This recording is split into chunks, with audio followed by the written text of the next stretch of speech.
Okay, ఇప్పుడు మనం 2 స్పూన్ల పౌడర్ని వేసుకున్నాము. అలాగే ఈ వాటర్ని ఇందులో వేస్తున్నాము. చూడండి, మంచిగా దీన్ని కలుపుకోవాలండి. చూస్తున్నాం కదా, ఎక్కడ మనకు ఉండలు లేకుండా చూసుకోవాలి. ఈలోపు మనకు వాటర్ అనేది హీట్ అవుతుంది. కొద్దిగా సాల్ట్, చూడండి, సాల్ట్ యాడ్ చేసుకోవాలి. ఇప్పుడు మనం ఈ కలుపుకున్నటువంటి ఈ మిశ్రమాన్ని అందులో యాడ్ చేసుకోవాలి.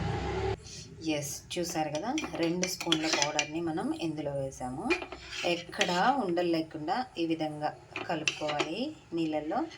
నెక్స్ట్ ఇప్పుడు ఈ కాగుతూ ఉన్నటువంటి నీళ్ళల్లో దీన్ని వేసేసుకోవాలి.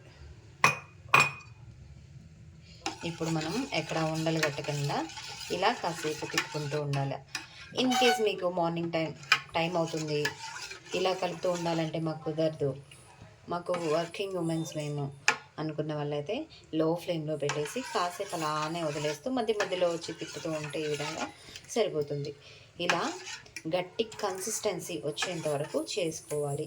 ఇంకొకటి గుర్తుపెట్టుకోవాల్సిన విషయం ఏమంటే, మార్నింగ్ టైం చాలామందికి కుదరడం లేదు, ఎందుకంటే బిజీ షెడ్యూల్ వల్ల పిల్లలతో ఫ్యామిలీతో. అలాంటి వాళ్ళు ఆ డేలో ఎప్పుడో ఒకసారి మార్నింగ్ ఆర్ నైట్ ఏదో ఒక టైంలో, ఈ 2 టైమ్స్లో ఒక టైంని తీసుకునేలా ప్లాన్ చేసుకోండి.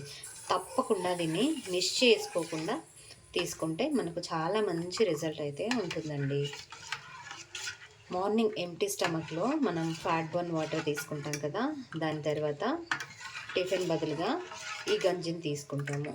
ఒకవేళ మార్నింగ్ కుదరలేదు అనుకున్న వాళ్ళైతే నైట్ మనం దీన్నే డిన్నర్గా తీసుకొనేసేసి మళ్ళీ ఒకసారి పడుకోబోయే ముందు ఫ్యాట్ బర్న్ వాటర్ తాగేసి పడుకుంటే చాలండి. అంతే, మీకు మంచి రిజల్ట్ అయితే వస్తున్నాయి. ఓకే, ఇది కాస్త గట్టి పడిన తర్వాత మళ్ళీ కలుద్దాం.